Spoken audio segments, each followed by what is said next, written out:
أهلا بيكم في حلقة جديدة من شوتايم. حلقة النهاردة هنشوف ونتابع من خلالها أهم الأحداث والأعمال الفنية العالمية من أفلام ومسلسلات منتظرة، منها لقاءات مع أبطال فيلم سبايدر مان براند نيو داي، وكواليس مسلسل الجريمة فايتلاند من على الريد كاربت لعرضه الخاص في نيويورك. وفي نهاية حلقتنا هنشوف مع بعض تصريحات النجم توم هيدلستون عن سلسلته الوثائقية بومباي اوت اوف تايم. خلونا دلوقتي نشوف حلقتنا فيها ايه. We all know the story of Pompeii, right? The story of Pompeii is a story of death. Or is it? Let's try that again, shall we? What if there's another story to tell here? A story of survival. I'm gonna trace real people. Oh, we have a match. Through this disaster. There are clues if you know where to look. Evidence and imagination intermingled.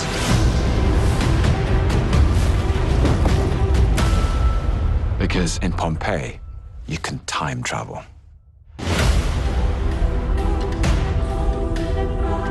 Very impressive, Hiddleston.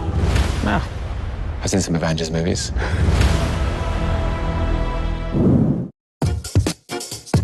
بلاي فيس فيلم رعب جديد مبني على شخصيات عالم السوبر هيروز دي سي. بيحكي عن ممثل صاعد بيتعرض لتشوه في وجهه وبيلجأ لعالمة بتعمل تجربة خطيرة بتحول جسمه لطين حي. الفيلم من بطولة توم ريس هاريس وناومي آكي، ومقرر عرضه في السينمات شهر أكتوبر الجاي. خلونا دلوقتي نشوف لمحات من الفيلم في التريلر.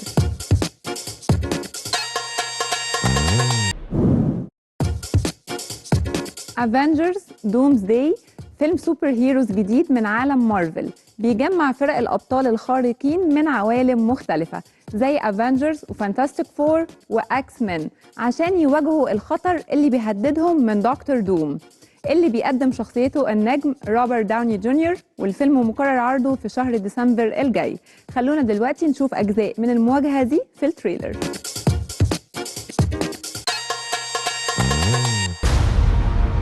I've fought with many warriors in my time. They were far stronger than all of us put together, and they died. They died facing enemies and threats that scared me far less than this one.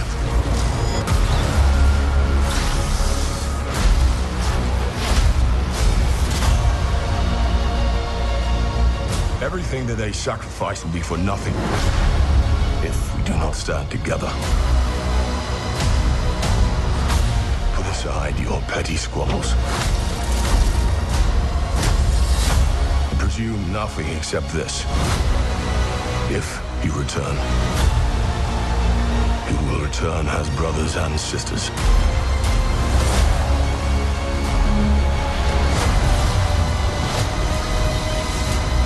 Mark my words.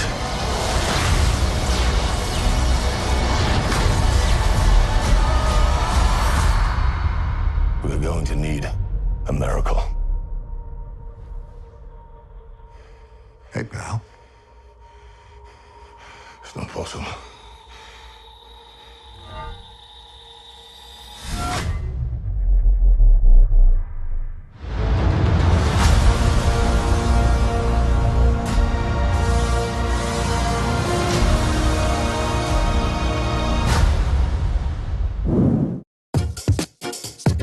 ابينايزر فيلم كريسماس فانتازيا جديد مبني على الرواية الشهيرة A Christmas Carol. الفيلم بيجمع في بطولته مجموعة كبيرة من النجوم، منهم جوني ديب وإيان ماكالن، ومقرر عرضه في السينمات شهر نوفمبر الجاي. خلونا نشوف التريلر الخاص بيه.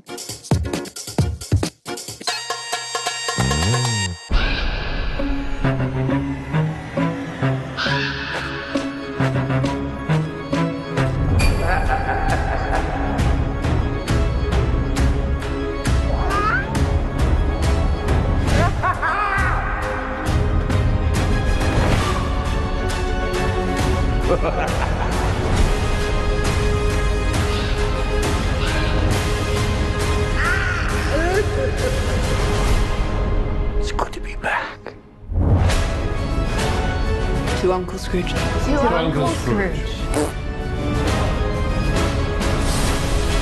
Mr. Scrooge.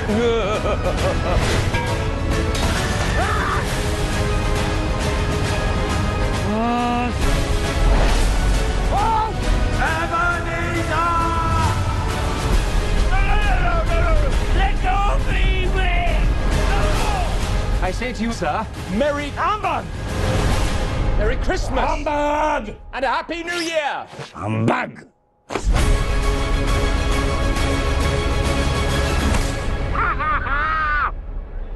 Merry Christmas.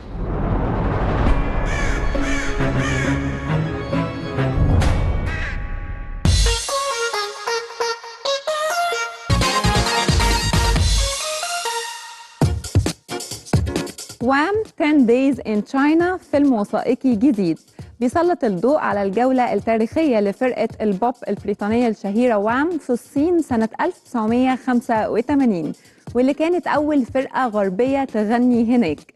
هنعرف من نجم الفريق أندرو ريدجلي كواليس الرحلة دي وتأثيرها على الجمهور الصيني.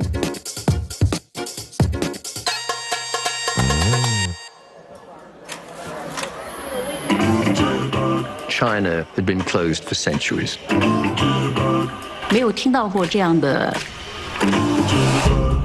groove. People thought of Wham as Britain's biggest group. 大部分大家都是想动，但是不知道该怎么动。Without touring extensively in the States, which is not something that George was very keen on doing, we weren't going to really progress to the next level. So Simon Napier Bell very cleverly conceived the idea of going to China, which I wasn't convinced by. I don't think I was convinced by it until at any point, right up until saw the evidence when we were in the States playing stadiums. You know, it had worked.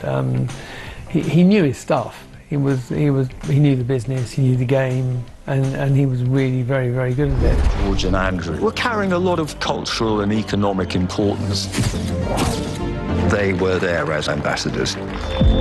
No one's done this before. It is that legacy. It is the personal legacy that lives in those whose lives were changed, or at least they were.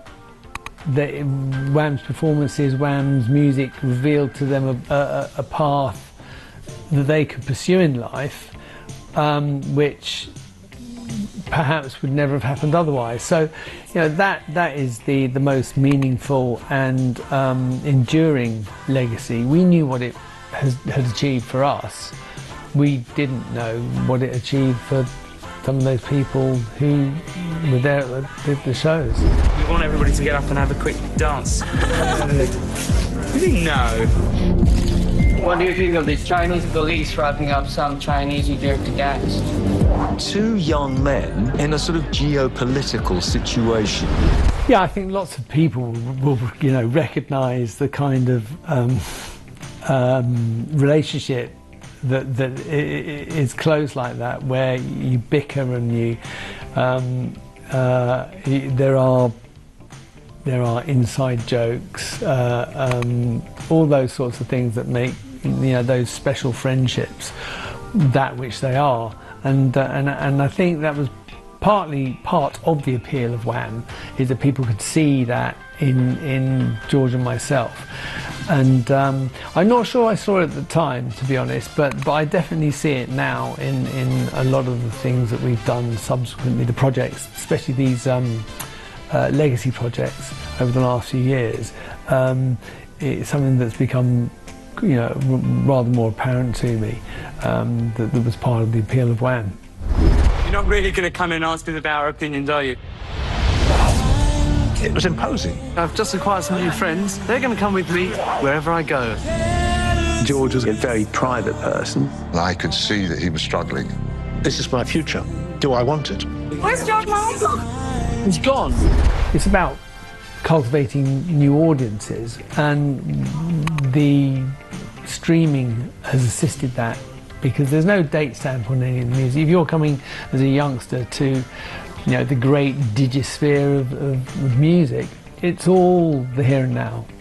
And I think Wham's music has an immediacy and an appeal, especially to youngsters, that still evokes the same response that it did 40 odd years ago, and hopefully will for the next 40 odd years.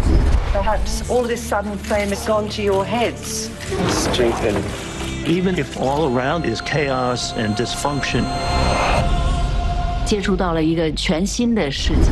Yeah, I do. The balance of power has shifted a wee bit because the internet, Instagram, TikTok, Twitter enable people to project that which they want to be projected themselves.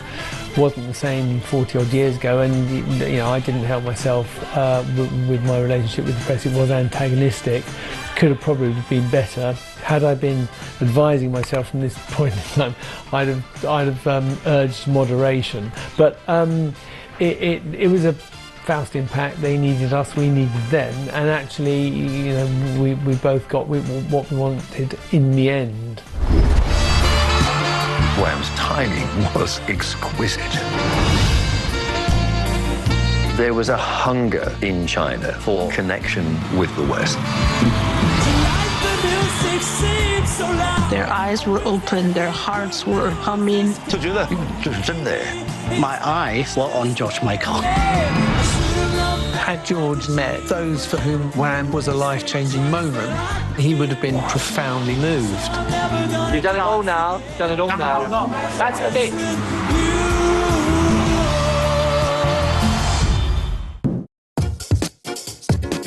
سبايدر مان براند نيو داي الجزء الجديد المنتظر من السلسلة. أبطال الفيلم توم هولاند وزندايا وجاكوب باتلون هيكشفوا لنا في التقرير اللي جاي عن كواليس تعاونهم مع بعض ورأيهم في مستقبل السلسلة. Amazing thing and the luxury about playing these characters over a long period of time is grown, but we've really tried to make sure that we maintain what it is that makes them special and unique.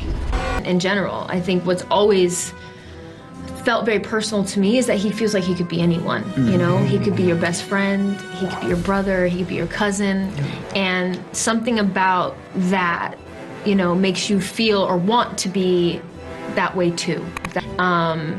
And I don't know, I feel like we all need a Peter Parker in our life.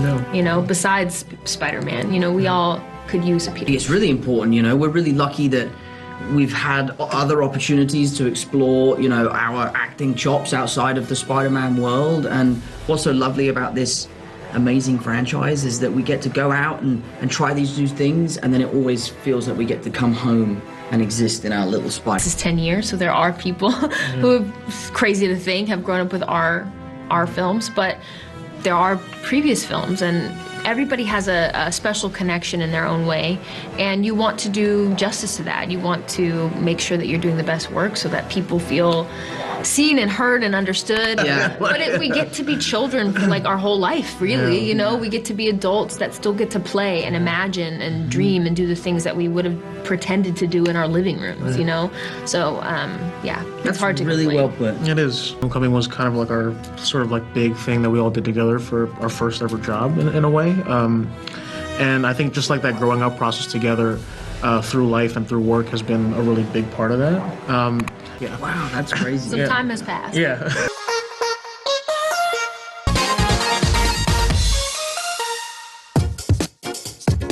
فايت لاند مسلسل جريمة ودراما جديد بياخدنا العالم الملاكمة السري في لندن، وبيستعرض صراعات الجريمة المنظمة ومشاكل العيلة اللي بتخلي المعارك بره الحلبة عنيفة زي جواها. العمل من بطولة هوارد تشارلز ونيكولاس بينك، واحتفل صناعه وأبطاله مع المنتج المنافس 50 سنت بالعرض الخاص ليه على ريد كاربت في نيويورك.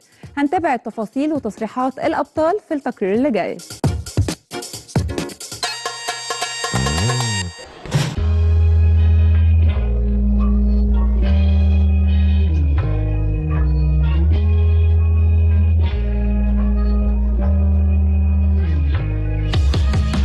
Well, it's a big gap.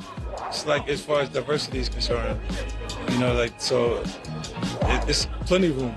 You know what I mean? And then I'm embraced with open arms from like Tyler Perry and other talent, Will Packer, a few guys out there to really get busy. You know what I mean? And it's exciting to be able to do different things. For me, creatively, to get involved, it's exciting. Marshall Promotions is a major force in the boxing game. What do you say to allegations that Marshall Promotions is a front to launder drug money? How about a jam that Penny Lane made? I wasn't much of a boxing fan before, even though it played in my grandparents' home quite a lot growing up. My nan absolutely loved boxing, but this show definitely made me really get into it. I found myself watching boxing documentaries. I found myself watching it even after we finished filming, and just being really, like wanting to engage with it so much more than I had before. And in one moment, Kingsley took everything from me.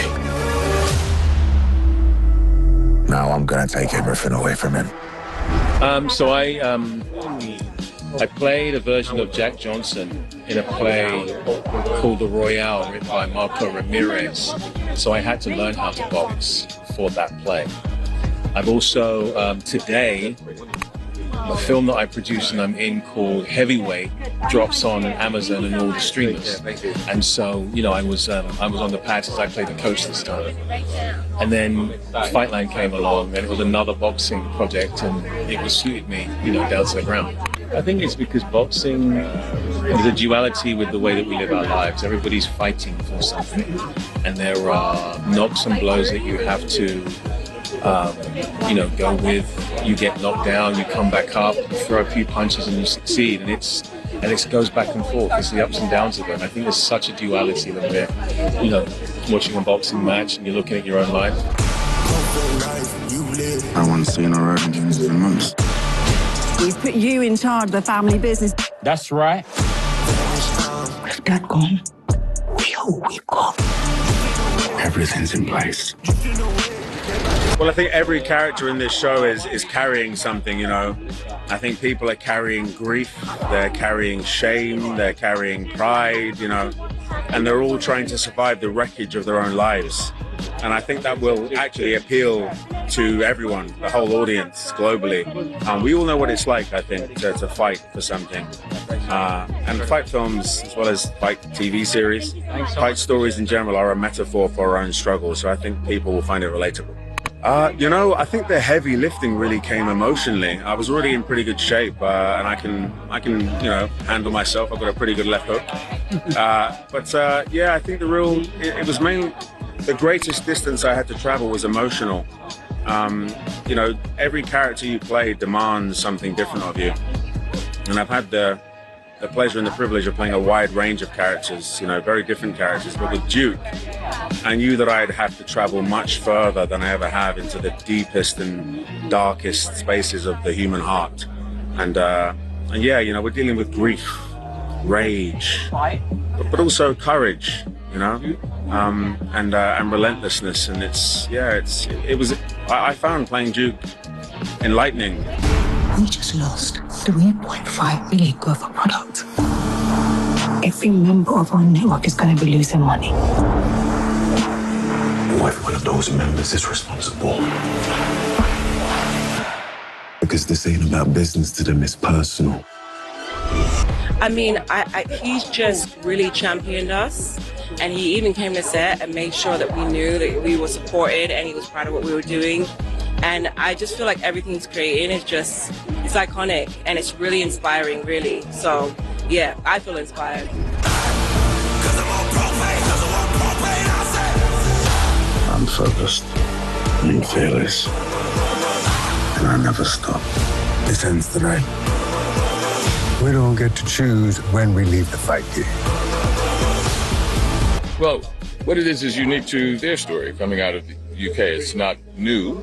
The original gangsters were Iago and Othello, which I just did, and Richard III, how he kills his whole family so he can gain the throne. They have some real gangster stories going back, for centuries in the UK. But as I said before, make it unique and make it your own, and that's the thing that's going to be make it entertaining for everyone else. You only get to choose how you leave the fight game.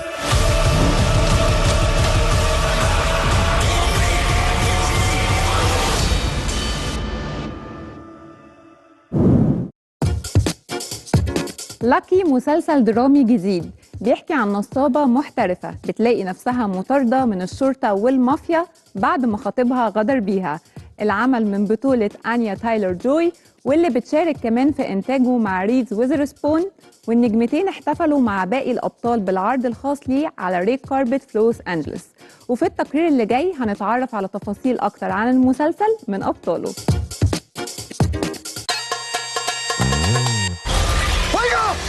A series of bad decisions over an extended period of time.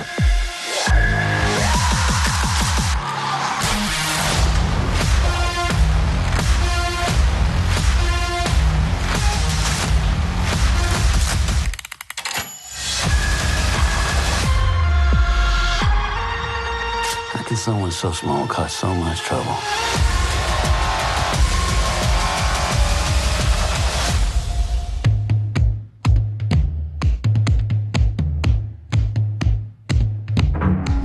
You know what's interesting about the term likability? It's only ever really used to refer to women.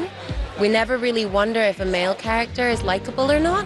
So I was less interested in making her likable. I just wanted you to understand where she was coming from. Because if you could empathize with her, then you could understand that the toll of using her gift was having on her, if that makes sense. Lucky, listen to me. I taught you how to survive in the life that you were born into. I know, Dad. Just thinking I'd like to get out of here alive.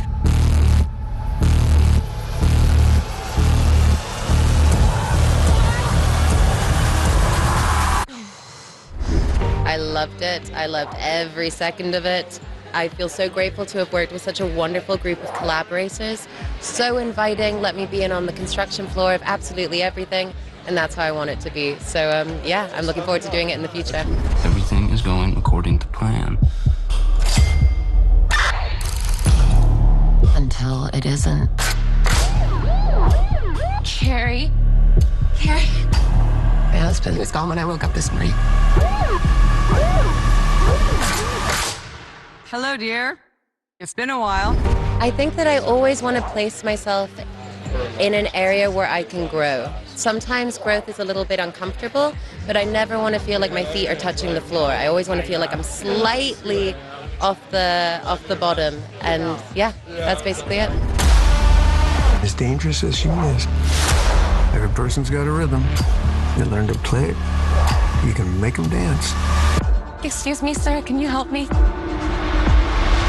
We'll get you somewhere safe. Thank you. Thank you. I love authors. They have the most vivid imaginations. So the fact that Marissa Stapley thought of this character, Lucky, this female con artist who's on the run, I just started reading it. I could not put it down. And I called Lauren, my producing partner. I was like, this has got to be a TV show. You know, we focus at Hello Sunshine so much on women being the hero of their own stories. This was like a woman who was being chased by the police. She's being chased by the mafia. Her husband has abandoned her and ditched her. And she's like broke and she's doing everything on her own. So when we called Anya, I was just hoping, praying she would say yes, because she's really the only person I thought could pull this off. She's just such a chameleon. She changes in every part. She just an absolute badass, you know, in the way that she takes on a part and just is unapologetically tough and dynamic. How can someone so small cause so much trouble? Whatever game you're playing here, Lucky, it's not going to go the way you think it will.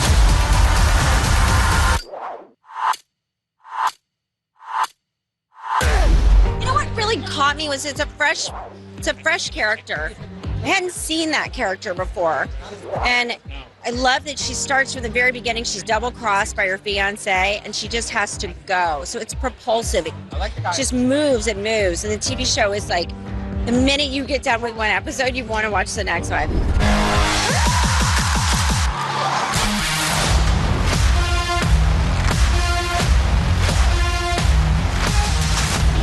we're very proud of the fact that we shot this in Los Angeles, and that also was good for me, my life. And also, we are so much trying to bring production back to Los Angeles. We've been really having a hard time here in LA. We need to employ our crews. We need to employ all of our artists that live here behind the camera and in front of the camera. So that was also part of it. Yeah, a great character, a great story, and good writing. That's always what I'm looking for. Something different, something that, you know, somewhere I haven't gone before. And of course I knew it was Anya Taylor-Joy, who's an amazing actress. And so I knew that it would be a classy, kind of challenging production. And that all of that made me want to do it. Where's my son? No. Where's my money? I don't have it. That's the wrong answer. It's all about the moment. It's all about the day and the moment and the scene. And, you know, with these shows, we have different directors, which actually is a gas. It's really, I enjoy that. It's new to me.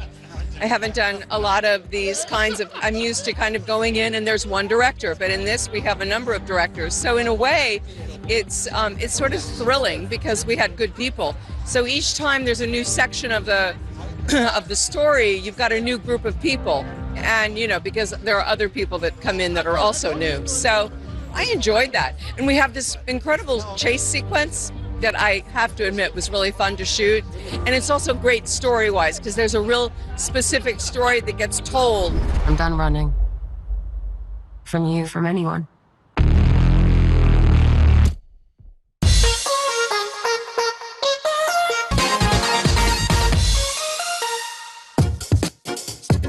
"72 Hours" فيلم كوميدي جديد بيحكي عن موظف أربعيني بيحاول ينقذ مسيرته المهنية، فبيتورط بالصدفة في رحلة عزوبية مجنونة لمدة 3 أيام مع مجموعة شباب في العشرينات. الفيلم من بطولة كيفن هارت اللي كان موجود على ريد كاربت الفيلم في نيويورك، وهنعرف من أبطاله وتصريحاتهم عن كواليس تصويره في التقرير اللي جاي.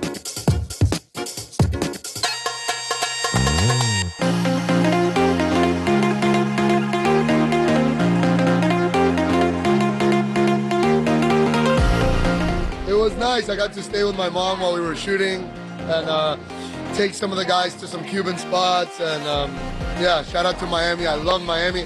I'm born and raised 100% Miami. So shout out to Miami. I love Miami and I love Miami people and all the people that raised me in Miami, the cafeteria ladies, the people from my schools, the teachers, everybody. I'm blessed to be from Miami. Soliciting, human trafficking, everybody going to jail. Hands on your head. Maybe guys can clear it up. This guy is a stranger that is on our bachelor party. He vomited on us and then we had to get naked.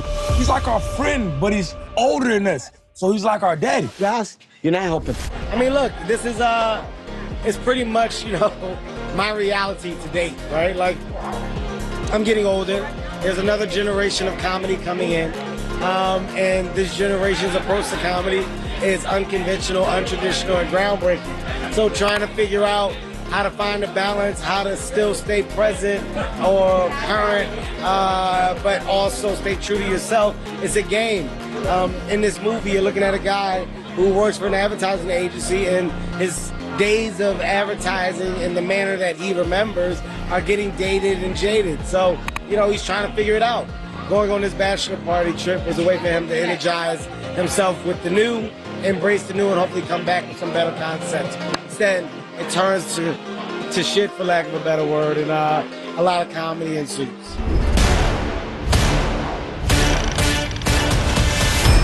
You gotta see this. I'm in a random group chat with some guys planning their bachelor party.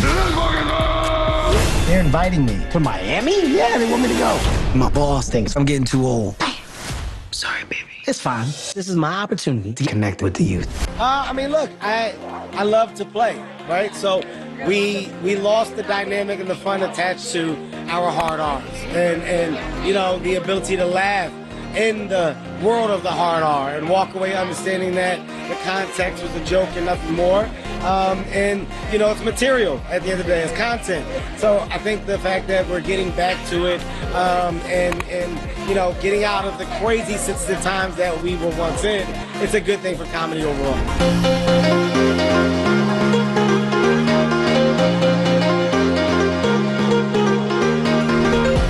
I mean, I just found out through a self-tape I got. So I auditioned for it in my apartment on my phone.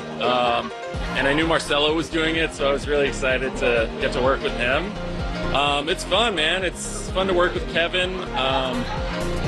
You know, he's an older man, and he's getting up there, so we gotta enjoy him while we can. It's really weird that you came. I had no idea you were like 50. No, man, I'm 40. That's still so many years to be. We got 72 hours. Shower up and put on your good panties. You look like a bad genie. You look like shorter Pitbull. I like it. In many ways, we were teaching Kevin how to do this. He was learning a lot from us. You know, we were going, Kevin, this is what it's like to improvise. This is what it's like to write a joke. And he actually had a notebook, so he was writing down everything we were saying. And I think he's got a really bright future.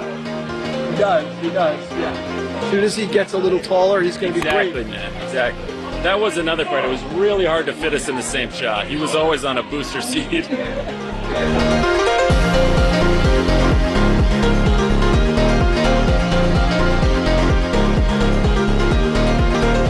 What's really interesting is that behind the scenes, so I've worked with Kevin Hart a lot. He and I are each other's most frequent collaborators, done a bunch of projects. It was really great to see Marcelo and the guys keep up with him. Marcelo Hernandez gives as good as he gets. And in order to keep up with Kevin Hart, you got to be ahead of the joke, and he definitely was. We gotta go. Guys, jellyfish at 9 o'clock. Oh my God! No, your face! My face what? It's a cauliflower face. I think it got me. No, we know. It got me.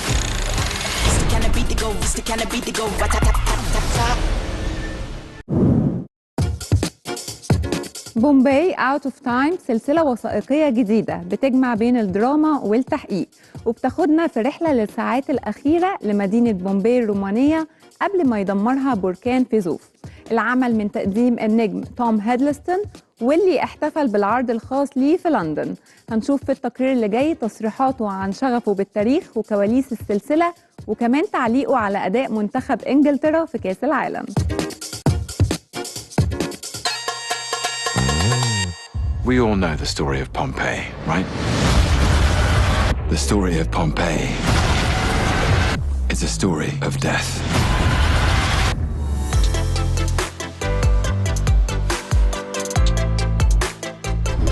It's been almost 30 years, and so it actually does feel like a long time ago. And I felt I missed it, if I'm honest. I felt that actually I had a curiosity still, and possibly a different way of communicating that curiosity to people who might be interested. And maybe I had to wait until I felt I had developed the storytelling experience to present it in a new and dynamic way. Let's try that again, shall we?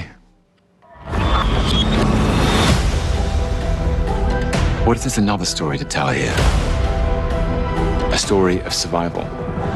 I'm going to trace real people. Oh, we have a match.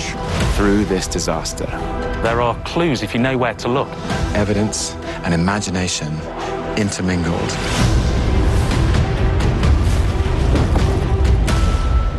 Because in Pompeii, in 2020, when we were making the first season of Loki for Marvel, which is a show about time.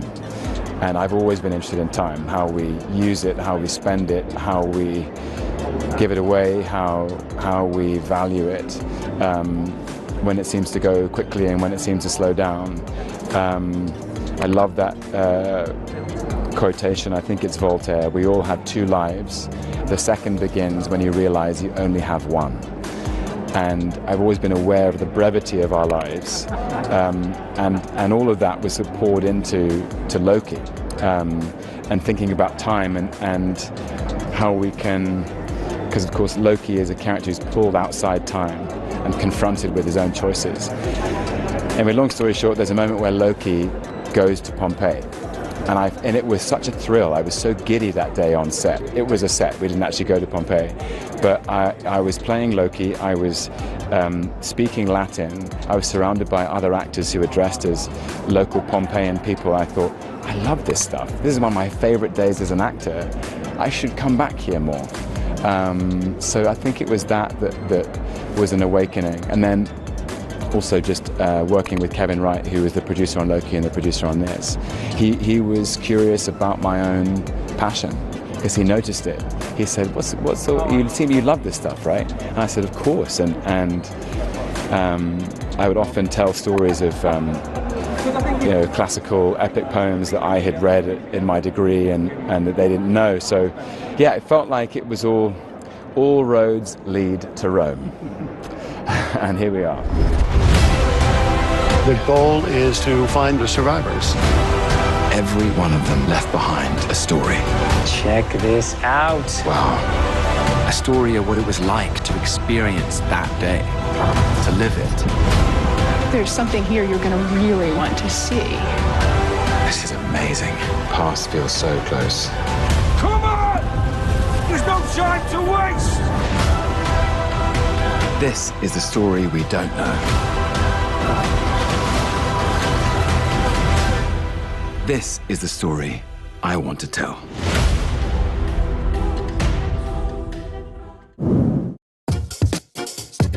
وبكده تكون خلصت حلقتنا النهارده. شكرا للمتابعه وتابعونا كمان على هاشتاج @showtime اللي ظاهر دلوقتي على الشاشه على فيسبوك واكس وانستجرام عشان تقدروا تشوفوا اجزاء من البرنامج. ولو حابين تشوفوا حلقاتنا كامله هتلاقوها موجوده على منصه واتشت.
Thank you.